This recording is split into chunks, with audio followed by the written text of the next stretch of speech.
The cock that crows in the morning belongs to one household, but its voice is heard throughout the village.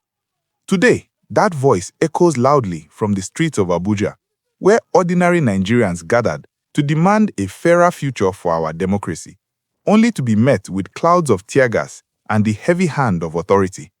It's a stark reminder that when the people rise to speak, not everyone is ready to listen. Picture this. On a crisp February morning in 2026, right at the gates of the National Assembly, a group of peaceful protesters assembled under the banner of #OccupyNAS. They weren't there to cause chaos or disrupt daily life. Instead, they came with a clear, urgent call for electoral reform. Specifically, these demonstrators were pushing for mandatory real-time electronic transmission of election results, a change they believe is essential to safeguarding the integrity of Nigeria's voting process. As the crowd swelled with activists, civil society members, and everyday citizens, they chanted slogans that captured their frustration and determination. "We no go gree, Akpabio passed the bill," and "Our vote must count." Placards waved high, bearing messages like "Don't alter the bill, pass it," and "Rigging election is a coup," underscoring their fear that without these reforms, the very foundation of democratic choice could be undermined. This na confirmed street news. Na wetin we hear with the report, but be sure say na confirm. Abeg, hit that subscribe button, like this video, and drop a comment to help us grow and bring you undiluted news. But what started as a non-violent rally quickly escalated into a scene of confusion and distress. Security operatives, including armed police officers led by the National Assembly's divisional police officer, moved in with anti-riot units. Without warning, they began firing tear gas canisters directly into the crowd. The acrid smoke billowed out, forcing protesters to scatter in panic, coughing, eyes watering, and gasping for air as they fled for safety. Several individuals sustained injuries amid the chaos, stumbling over one another in the rush to escape.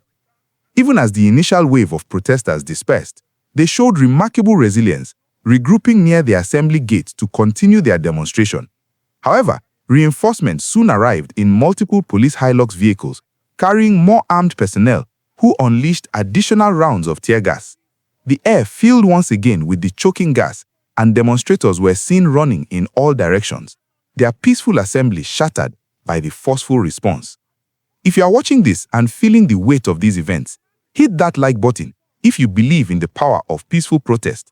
Drop a comment below sharing your thoughts on electoral transparency, and don't forget to subscribe for more in-depth stories like this that keep you informed on the issues shaping our nation. Your engagement helps amplify these voices and ensures we stay connected in the fight for a better tomorrow. To fully grasp why this protest unfolded and why it matters so deeply, we need to step back and look at the broader context of Nigeria's electoral landscape. For years, the country has grappled with challenges in its voting system, where allegations of manipulation, delays in result announcements, and inconsistencies have eroded public trust. The Independent National Electoral Commission, or INEC, has been at the center of these debates, particularly with its IREV portal, a digital platform designed for uploading polling unit results in real time. While electronic transmission was introduced in previous elections, protesters argued that it's not mandatory enough, leaving room for human interference that could sway outcomes. This isn't a new fight. It builds on lessons from past polls, including the 2023 general elections, where technical glitches and delayed uploads fueled widespread skepticism and legal battles. The demonstrators at the National Assembly were specifically targeting amendments to the Electoral Act, insisting that results must be uploaded immediately from polling units to the IREV portal without exceptions. They pointed fingers at the Senate President and the Assembly's leadership, accusing them of dragging their feet on these critical reforms. In a nation where elections have historically been marred by violence, fraud, and disputes, leading to everything from court challenges to street unrest, this push for transparency is seen as a preventive measure to ensure every vote truly counts and to reduce the risk of post-election crises that have plagued Nigeria since its return in 1999. The rally itself was bolstered by the presence of notable figures who lent their voices to the cause, providing leadership and inspiration to the gathered crowd. Among them was a former Minister of Education who addressed the protesters with a call to remain vigilant in their advocacy for electoral changes. She emphasized the need for citizens to hold lawmakers accountable, urging the Assembly to prioritize the people's will over political maneuvering. Following her, a prominent activist and former presidential candidate took the stage, rallying the group with passionate words about the dangers of electoral rigging, which he equated to a form of coup against the democratic process. His message resonated deeply as he encouraged the demonstrators to persist until the bill is passed without dilutions. Another key speaker, also a past presidential hopeful from a different party, echoed these sentiments, stressing the importance of unity in demanding reforms that would make Nigeria's elections a model of fairness across Africa. These addresses weren't just speeches, they were calls to action, reminding everyone that the strength of a democracy lies in its ability to evolve based on the demands of its people. As these leaders spoke, the crowd's energy surged, singing solidarity songs, marching in unison, and vowing not to back down. It was this very momentum that seemed to prompt the security response, with officers deploying shortly after the speeches concluded. The implications of this incident ripple far beyond the immediate scene at the National Assembly gates. Politically, it highlights the growing tension between citizens seeking accountability and a government apparatus that appears resistant to swift changes. If reforms are stalled, it could deepen divisions ahead of future elections, potentially leading to lower voter turnout or increased cynicism among the youth, who form a significant portion of Nigeria's population. Socially, the use of tear gas on peaceful protesters raises serious questions about the right to assembly and free expression, core tenets of any healthy society. Injuries sustained during the dispersal could foster resentment, alienating communities from law enforcement and exacerbating existing distrust. Economically, ongoing electoral uncertainties might deter investors wary of instability, as transparent systems are often a prerequisite for sustained growth in emerging markets like Nigeria's.